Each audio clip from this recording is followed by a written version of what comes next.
Why are alcoholics and special operators, or alcoholism and special operations, are two brothers from another mother? Well, if I could sum it up in two words, I would say remain clandestine.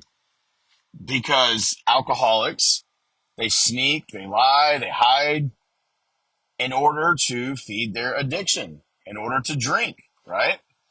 And in special operations, their job is to remain clandestine, to sneak around, to not be seen, not be heard, to accomplish things and be gone before anybody even realizes what's happening. That is what an alcoholic is. Like, he is remaining clandestine, drinking. When he goes to the garage to get another beer, he drinks three beers while he's out there and then comes back with one, right? His drink to like his public drinking to his remain clandestine drinking is a 4-to-1 ratio, right? So you only see him drinking at one beer an hour, right? And that's all he allows you to see because he's remaining clandestine. The other 9 beers that he drank were drank and disposed of in the garage. You didn't see that for a reason, because he was remaining clandestine. He's smart enough to know that he can't be walking around with alcohol on his breath and not be publicly drinking. Like, anybody can figure that one out, right? So you have to take risk and drink in public so that you can explain to people why you smell like booze. But they don't you don't allow them to see the full amount of alcohol that you're drinking, because if they did, they'd want to take you to an emergency room because it's ridiculous, like the amount of alcohol that you can consume over time as you've been doing it for 10 and then 20, 30 plus years. It's a lot of booze, right? Like, it would scare your mom. It would scare the people that love you if you sat down with a handle of vodka or rum or whiskey, whatever your drinking choices. This beer, a 30 rack on the table, wine, 10 bottles on the table, and you just sat there in front of your mom, your family member, someone that loves you, your wife, your husband, your kids, your brother, sister, and you drank all of the alcohol that you would normally drink in private in front of them. If you're confident doing that, cool, right? Like, if you only have 2 or 3 beers, then you're probably good. Like, good on you, man. Like, I hope it stays that way. I wish I could do that. I wish I could just have a couple of beers and be good, right? But I can't because I'm an alcoholic. And for an alcoholic, you'll hear addiction recovery, one's too many and 1,000's never enough. And that's what it is, man. For me, if I drink one drink, like, that's it. Start up the motor. We're off to the races. Like, here we go, right? And, or I don't drink at all. Like, those are the only two options that I can have.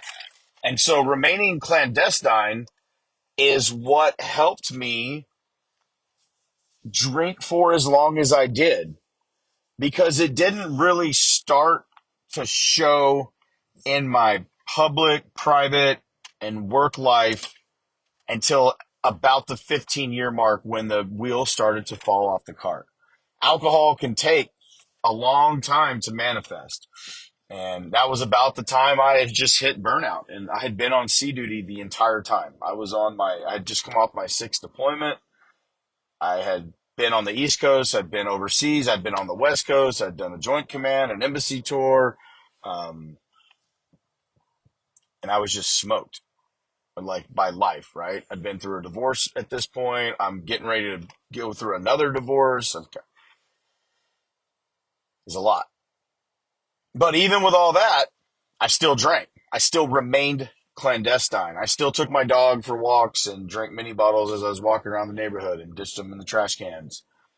I still stashed bottles in the pantry, in my sock drawer, in the closets, and everything in the garage. I had a beer in my garage fridge too. I used to go out there and drink 2 or 3 beers, get rid of the bottles, and come back with one. Like, I'm guilty of it too. Like, that's probably one of the most common things that alcoholics do is have beer in the fridge of the garage and drink more than they let people know. But remaining clandestine is why those two, it just seems that a lot of special operators I know, in my personal experience over 20 years in the Navy, is that a lot of guys end up becoming an alcoholic. And some earlier than others, some later, but most of them do. And it's not something we talk about freely. It's not something we're comfortable opening up about. Like, showing weakness is not something that we do, right? When we arrived at the day one of our training program, we learned two very good lessons from, maybe not good lessons, but we learned two lessons from day one. Suffer in silence and remain clandestine, right? Lay low. You don't want to be the screw up of the class. You don't want to be in the goon squad. You don't want to, you want to just suffer in silence and remain clandestine, even within your class. Just like, be a standout performer, be in the middle, but don't be one of the guys in the back, right? That's remaining clandestine. And you've done that your whole career. It's not easy for us to admit the things that we've done in private that we've never told anybody about. But I can tell you from personal experience that when you do, it's amazing. When you finally just say, I'm an alcoholic, man. I'm a drunk. I can't control it. It's just like, it's like it releases its grip on you because you're not hiding anymore. You can just be you. You don't have to sneak around in the shadows like you're on, that movie my niece turned me on to, Insidious. The old lady, she can live between the living world and the dead world. That's what we do, right? Like, we have two worlds, and nobody knows about. There's only one person on the planet that knows about the two worlds that we live in, and it's us. It's me, right? And I can step into a parallel universe where I down 3 mini bottles and come back into the real world, and nobody even knows that I left, right? It's like we're so good at it. We'll just slide it right into our normal movements, and you wouldn't even know the wiser. You had no idea that your husband just went over to the fridge and was getting you a Diet Coke or a snack or something, and he had pulled a mini bottle out of his pocket, chugged it, and threw it away in a napkin on his way back to the couch with whatever you asked for, and you had no idea, right? Now later on you did when you realized he was drunker than he should have been for the 3 or 4 beers he allowed you to see him drink, but it's like alcoholic tradecraft, man. We're like Jason Bourne CIA agents, right? If the CIA wants to recruit spies, go find some, like, follow alcoholics around for a while and see how freaking good they are at the cloak and dagger, smoke and mirrors, double life that they live.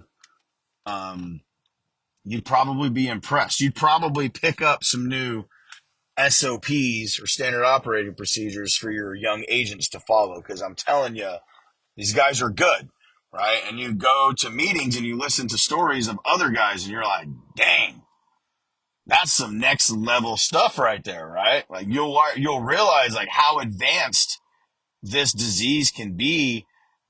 It's a disease of the mind. It's compulsive thinking that you can't get out of your head. That's what happens. So when you take that first drink, you have dumped rocket fuel on that compulsion, and it's not going to go away until you drink more and more and more and more and pass out. Typically that comes with second and third order effects the next day, depending on what you did or said. So remaining clandestine, and sneaking, lying, hiding go together. But there's hope. I hope that listening to this helps you realize that, like, dang, I'm not alone. There's other people out there that have beer fridges. And you're like, that might be the one thing that you need to hear to be like, you know what, let me give this thing a try. Because I had to try something different, right? What I was doing for 11 years on and off the merry-go-round of hell and the hamster wheel of death and misery trying to get sober wasn't working. So I had to try something else. So why don't you try something else?